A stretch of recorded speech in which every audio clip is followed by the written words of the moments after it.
In the recent debate between atheist philosopher Christopher Hitchens and intelligent design creationist William Dembski, Dembski opened his arguments with a string of logical fallacies, beginning with this composite straw man. His atheism demands a materialistic form of evolution, and there's only one going theory of it, namely Darwinism. The alternative, which places us here as the result of design, is for him a non-starter. It's unthinkable. Of course, atheism doesn't demand anything. We have neither the need to believe nor the required defensive belief that religion does. Nor does atheism necessarily dismiss design. But scientists cannot honestly assert that which has never been indicated, and atheism only says that theists haven't justified the assertions that they make. Dembski also lied about what he called Darwinism and also about the definition of evolution. At one point he says, evolutionary ideas go back a long way. They don't take precisely the form of Darwinism, but if you are an atheist, that's really the only game in town. Matter, the natural world, has to organize itself. And if you look at the old creation myths, Enuma Elish, the Greek creation myths, Hesiod's theogony, what you find are natural forces, the cosmic egg, the waters, Tiamat and Apsu, sweet and salt waters in the Babylonian mythology, and they organize themselves, and then finally at the end you get Marduk, the prince of the gods. So you go from simplicity to complexity, and that's always the direction of evolution. This is another bold-faced lie, a whole bunch of lies rolled into one, in fact. Let me show you why. First of all, the Genesis fables go from simple to complex, yet obviously don't qualify as evolution, so Dembski's analogy is already absurd. But it gets worse than that when you read the other creation myths he mentioned, because they start out complex and actually simplify from there, opposite of what he said. It is true that anything which can be changed or revised can be improved and thus become more complex, not that increased complexity is necessary for evolution. But we know that mythologies have been retold many times over with subtle embellishments occasionally added, so these old stories have evolved in a sense, but not in the way that Dembski wants us to realize. First of all, Hesiod's theogony may be contemporary to Genesis 2, but Enuma Elish is the oldest creation myth known to archaeology and has many other myths associated with it, which are all older than the Bible, yet written by the very ancestors of the biblical authors. All these myths anthropomorphize natural events. Theogony gave human personalities to the earth and sky, while Enuma Elish declares a river to be the masculine lover of a feminine sea. Likewise, the Bible's book of Proverbs personifies wisdom as though she were a goddess. This is how most gods were created. But now let's look at what these stories actually say. In the Greek creation myth, we see that the same prophecy is shared at the birth of Zeus as with Moses and Jesus, that the child shall overrule the current Lord if not killed in infancy. The men of the earth were also cursed by the God of gods for their discovery of forbidden knowledge. Whether it is the acquisition of fire or the release of evil from Pandora's box, there are parallels to Genesis 2. But theogony shows parallels with the New Testament too, because the god Prometheus is crucified to atone for the sin of man. Enuma Elish describes the creation in 6 generations of gods recorded on 7 tablets. The 6th divine generation included Marduk, who created men to complete their work so that future generations, beginning with the 7th, could rest. Even the method of creation is similar to Yahweh's creation of Eve in Genesis 2. The creation of the first men and women in Genesis 1 is paralleled by another pre-biblical myth, the Epic of Atrahasis, wherein clay figurines are washed in the blood of a god who was sacrificed that they might come to life. All of these evidently inspired the familiar revisions which are eventually compiled into the Bible. None of them are remotely evolutionary or materialist, and all of them are quite the opposite of everything Dembski said they were. A professor of philosophy with degrees in both theology and psychology has no excuse for an error of this magnitude, especially when... My dad was a biologist. He taught evolutionary biology. When Hitchens took the floor again, he accurately observed that Western monotheism has always been initially hostile to significant revelations of science until these became so humiliatingly obvious that even those in the business of denying reality were forced to accept them. Hitchens also turned to the void already absent of any evidence to indicate God and filled that with negative evidence, further diminishing the likelihood. Things like universal chaos, rampant extinctions, various examples of scriptural and practical contradictions inherent in the common assumptions of Abrahamic theism. But in defense of evolution, Hitchens usually cited Christian evolutionists, preemptively disproving some of Dembski's predicted allegations, although Dembski still went on to make those accusations anyway. Most importantly, Hitchens argued for the value of objective analysis, which he described as evidence against interest. He also pointed out that we are primates, and all that that implies, both for evolution and against Dembski's idea of the image of God. I would have fleshed out our taxonomy a good deal further, but of course Dembski exhibits no knowledge of that subject and is required by his faith to dismiss it, which he tried to do using one of the staples of creationist misrepresentation. I think there's a fair amount of common ancestry, but I'm certainly not an advocate of universal common ancestry. I just don't think the fossil record bears that out. I think the Cambrian explosion is a perfect example where you have just you have these forms which are just there, poof, and there are no precursors. The Cambrian is the first period of the Paleozoic era. It's a span of about 50 million years wherein the earliest forms of all the current phyla appeared and many more were already extinct by the end, and it ended hundreds of millions of years ago, before there were any mammals, reptiles, amphibians, or anything else of that sort. Not even sharks, insects, or recognizable plants existed yet, but Dembski expects us to believe that Bambi and Thumper and Curious George were suddenly poofed into a world of trees and flowers and chirping birds out of nothing all at once.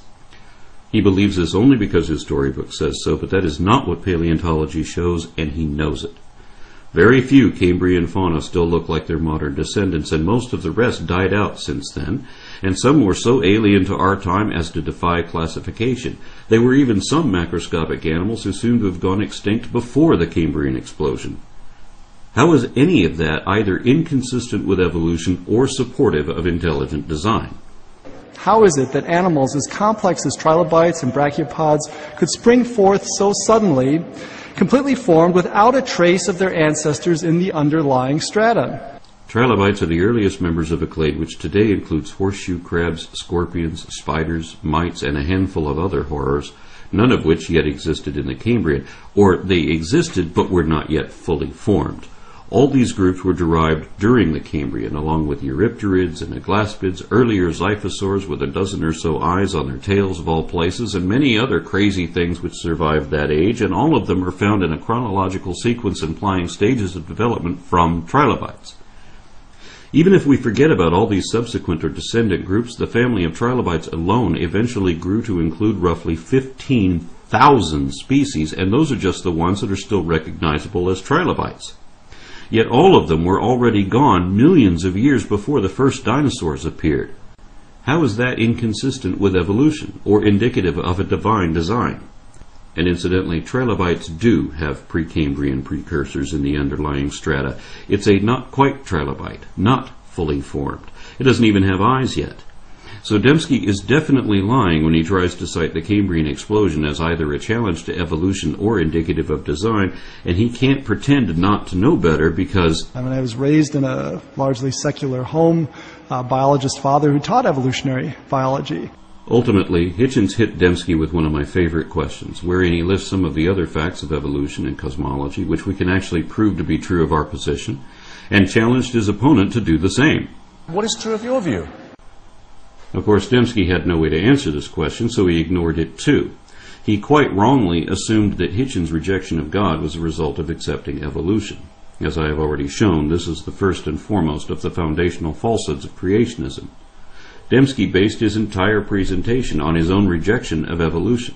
He denies evidence of any type, all on the same excuse that that doesn't prove anything. Thus he ignores everything which only evolutionary science can explain, while forgetting that his religious alternative explains nothing.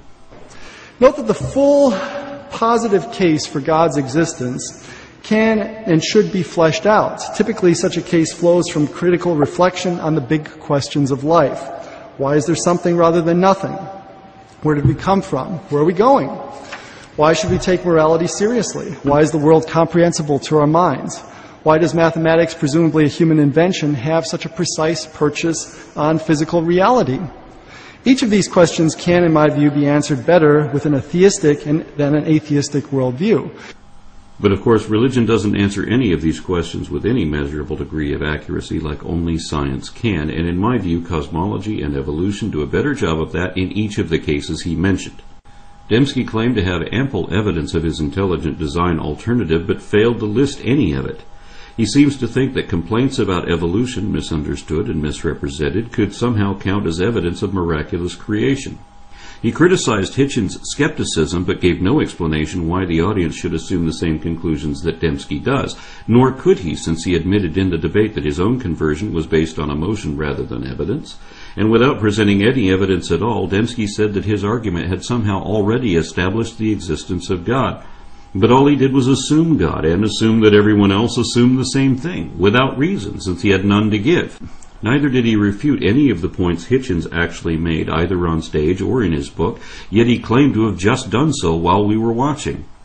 I've watched the video again a couple more times since then, and no, he didn't. Less than halfway into his opening comments, an obviously delusional Dembski has evoked at least a half a dozen logical fallacies and lied no less than 9 times so far, but hasn't yet presented any sort of case and was already claiming victory.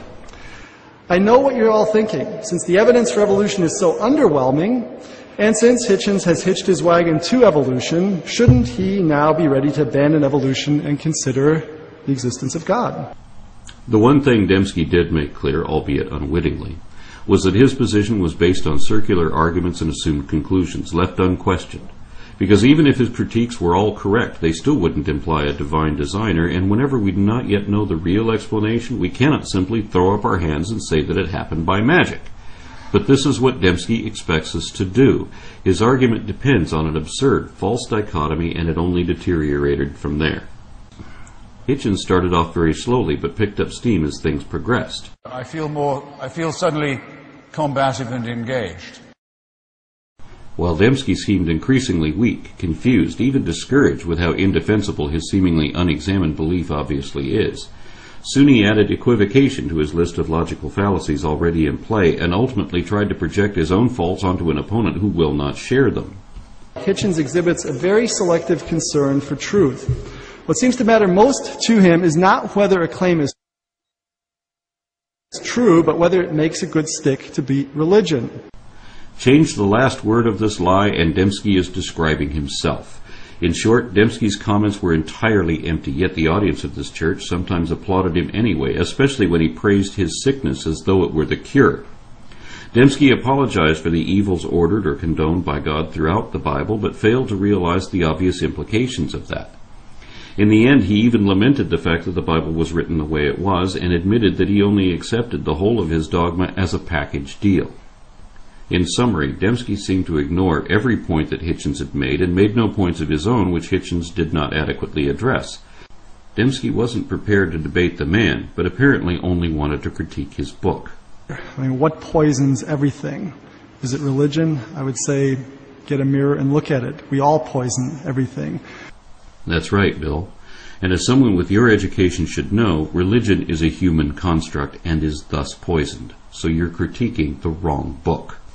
This one is full of poison and is so obvious about it that it threatens anyone who realizes that with a fate worse than death. That's how we know it is dishonest, because it tells you to believe something beyond reason, without reason, and against all reason, regardless whether any of it could even be true or not. Knowing only this should be enough for you to reject religion.